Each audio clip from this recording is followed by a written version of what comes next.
ကျမတို့ဘဝမှာချမ်းသာခြင်းကိုအမြဲဆုံးပြီးတဲ့အရာတစ်ခုရှိပါတယ်အဲ့ဒါကဘာလဲဆိုတော့ compound interest လို့ခေါ်တယ်ပေါ့နော်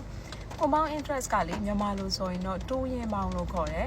ကျမတို့မှာအရင်တစ်ခုရှိတယ်ပြီးတော့အတိုးနဲ့ပေါင်းလိုက်တဲ့အတိုးနဲ့အရင်နဲ့ပေါင်းပြီးတော့နောက်နှစ်မှာအဲ့ဒါကအရင်တစ်ခုပြန်ဖြစ်သွားတယ်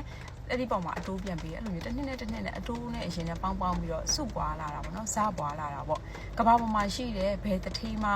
ဘယ်ဘီလီယံနာပဲဖြစ်မီလီယံနာပဲဖြစ်ဒီ compound interest ဆိုတဲ့ formula ကိုကြော်ခဲ့တဲ့လူအသုံးမပြုတဲ့လူတယောက်မှမရှိဘူးပေါ့နော်ဒါပေမဲ့ကျမကဒီဗီဒီယိုလေးထဲမှာတော့ compound interest ကို sharing လုပ်ပေးသွားမှာမဟုတ်ပဲね compound interest နဲ့တူတဲ့အရာတစ်ခုကြောင့်ကို sharing လုပ်သွားပေးမှာပဲဖြစ်ပါတယ် compound interest နဲ့တူတဲ့အရာတစ်ခုကလေကျမတို့နေ့စဉ်နေ့တိုင်းမှာလုပ်နေတဲ့အလေးအကျင့်တွေရဲ့ slow progress နဲ့တူတယ်အရာတိုင်းကကျမတို့မှာနေ့စဉ်နေ့တိုင်းမှာလေတိုးတက်မှုတေးလေးတွေရှိတယ်ပေါ့နော်ဒါပေမဲ့အဲ့ဒီတေးလေးတွေကလေအရင်သေးတော့တနေ့ပြီးသွားတဲ့တနေ့မှာလေတိတာမြင်တာလာတာမျိုးမရှိဘူးထင်ရပေမဲ့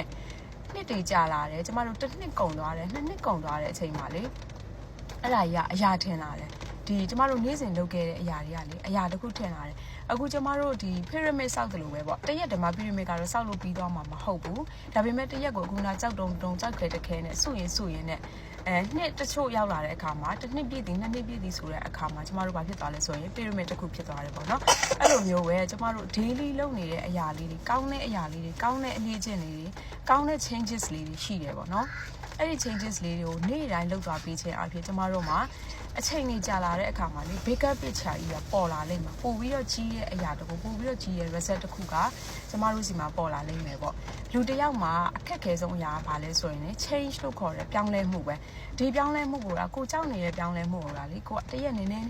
နဲ့ consistency ရှိလုပ်သွားမယ်ဆိုရင်ကိုကအချိန်တစ်ခုရောက်လာတဲ့အခါမှာဒီ change ပေါ်မှာကို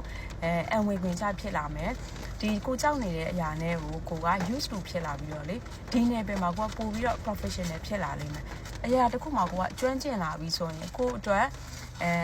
လောက်ရတာပို့ပြီးတော့ပင်ပန်းတာတွေညော့နေလာလိမ့်မယ်ပို့ပြီးတော့တက်တာလာလိမ့်မယ်ကိုကတက်တာရှိလာတဲ့ဘဝကိုပို့ပြီးတော့အနေထိုင်နိုင်မှာပေါ့နော်ကျမဒါလေးကို sharing လုပ်ပေးရခြင်းကကြတော့ slow progress လေးတွေကိုလည်းကျမတို့အသိမှတ်ပြုပြီးတော့နေ့တိုင်းနည်းနည်းစီလုပ်သွားဖို့ပါပဲဒါလေးကို sharing လုပ်ပေးခြင်းမှာကျေးဇူးအများကြီးတင်ပါတယ်